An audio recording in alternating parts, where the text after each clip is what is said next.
I said the act of naming was demonstrated by God, firstly in creation. That's Genesis chapter 1. God was the first entity that carried out the act of naming.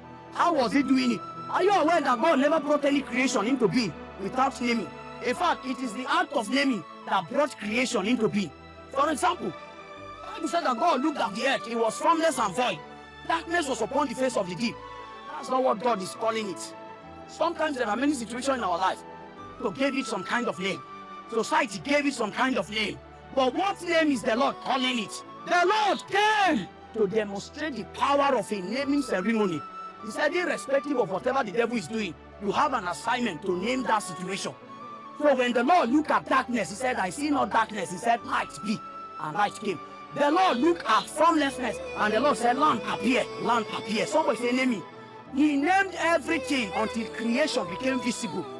God was the first person to carry out naming until verse 26 of Genesis chapter 1. And he said, I'm bringing a project. But you see, this project will be purposeless without a name.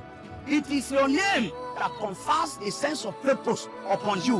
Where there is no name, there is no assignment. Where there is no name, there is no destiny. He said, let us make man in our own image. This entity called man, they are going to be an extension of my essence, an extension of my character, an extension of my authority. Did you see in that place that he said, let them have dominion? I told you that if a name is given properly, a name captures authority, a name captures essence, a name captures character. When the Lord placed his name upon humanity, he said they have the ability to demonstrate the things that are present in his own realm too. He said they have the ability to stand in his stead. That means that even though God is not physically present, wherever you see a man is supposed to be a representative of God, because the name of God is upon a man. It wasn't the devil that gave us that name. It was God that gave us that name. God named us from the beginning.